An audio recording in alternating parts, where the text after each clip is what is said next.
Hi అందరికీ నమస్తే. రేపు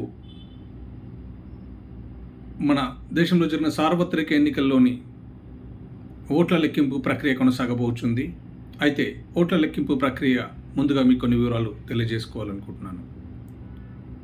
ఓట్ల లెక్కింపు ప్రక్రియకు ముందుగా ఆయా ఆశావహ అభ్యర్థులు అంటే పోటీలో నిలబడ్డ అభ్యర్థులందరూ, ముఖ్యంగా ప్రధాన పార్టీలు అభ్యర్థులు ఎన్నికల పోలింగ్ సరళిని ముందుగానే ఒకసారి పరిశీలించి ఉండుంటారు. దానికి సంబంధించి ఆయా పోలింగ్ బూత్ల నుంచి వచ్చిన ఫామ్ 17C పార్ట్ 1 కూడా వాళ్ళు సేకరించి ఒక ఎక్సెల్ షీట్ తయారు చేసుకుని actual number of votes fold ఎంత, పర్సంటేజ్ ఆఫ్ ఓట్స్ ఎంత అని తెలుసుకుని ఉంటారు. అయితే కొన్ని చోట్ల కొంతమంది అభ్యర్థులు గగ్గోలు పెట్టారు.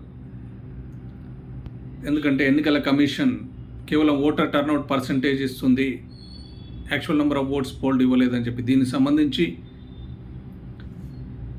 అసోసియేషన్ ఫర్ డెమోక్రటిక్ రిఫార్మ్స్ అనే సంస్థ గౌరవ సుప్రీంకోర్టును కూడా ఆశ్రయించింది.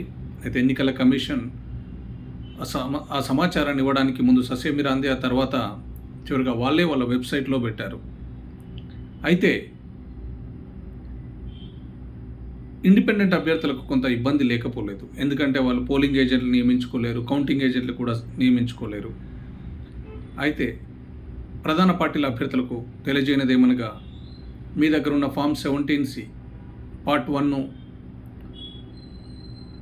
కౌంటింగ్ ఎరీనాలోకి వెళ్ళిన తర్వాత మీ కౌంటింగ్ ఏజెంట్లకు చక్కగా చెప్పండి అక్కడ పార్ట్ 2తో పార్ట్ 1 సరిపోల్చబడిందా లేదా అని. ఏదైనా డిస్క్రిపెన్సీస్ ఉంటే రూల్ 56D2 కింద వీవీప్యాట్ స్లిప్స్ కౌంట్ చేయమని చెప్పచ్చు. ఇంకా మీ దగ్గర ఏదైనా సరైన సమాచారం లేదు, ధృవీకరింపబడిన సమాచారం కావాలంటే సెక్షన్ 93(2) కింద మీరు ఆ సమాచారాన్ని ధృవీకరించి ఇవ్వమని రిటర్నింగ్ ఆఫీసర్ను కోరవచ్చు. అప్పటికి ఒకవేళ త్రుటిలో తప్పిపోయిన వాళ్ళు, ఎన్నికల్లో గెలవలేని వారు, ఏదైనా ఓట్ల లెక్కింపులో అభ్యంతరాలు ఉన్నవారు ఎన్నికల పిటిషన్ వేసుకుని ఆ ఎన్నికలను ఛాలెంజ్ చేసే అవకాశం ఉంది. అందరికీ ధన్యవాదాలు.